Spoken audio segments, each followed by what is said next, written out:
اللہ تعالیٰ کے دیدار کا شوق صاحب قلیوبی بیان کرتے ہیں کہ حارثہ بن ابیوتی کا ایک نصرانی پڑی تھا۔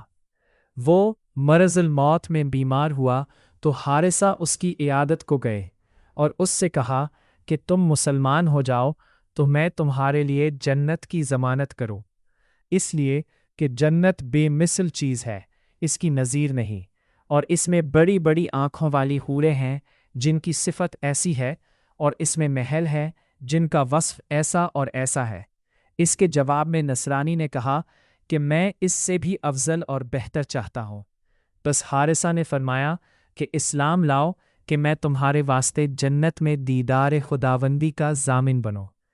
اس نصرانی نے کہا کہ اب اسلام لاؤں گا کیونکہ دیدار الہی سے کوئی چیز افضل نہیں ہے۔ چنانچہ وہ مسلمان ہو گیا اور مر گیا۔ اس کے بعد حارثہ نے اس کو خواب میں دیکھا کہ وہ جنت میں ایک سواری پر ہے۔ حارثہ نے اس سے کہا کہ تو فلان شخص ہے؟ اس نے کہا ہاں۔ حارثہ نے فرمایا کہ اللہ تعالیٰ نے تیرے ساتھ کیا کیا؟ اس نے کہا کہ جب میری روح نکلی اس کو عرش کی طرف لے گئے تو اللہ عز و جل نے فرمایا کہ تو میرے دیدار اور ملاقات کے شوق میں مجھ پر ایمان لایا ہے، اس لیے تیرے واسطے میری رضامندی اور بقا اور دیدار ہے۔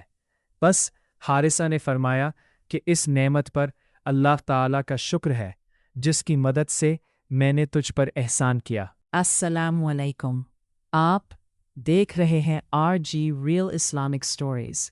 یہاں ہم لاتے ہیں دل کو چھو لینے والی اسلامک سٹوریز، قرآنک نصیحت اور ایمان افروز واقعات۔ ویڈیو کو اینڈ تک ضرور دیکھیں۔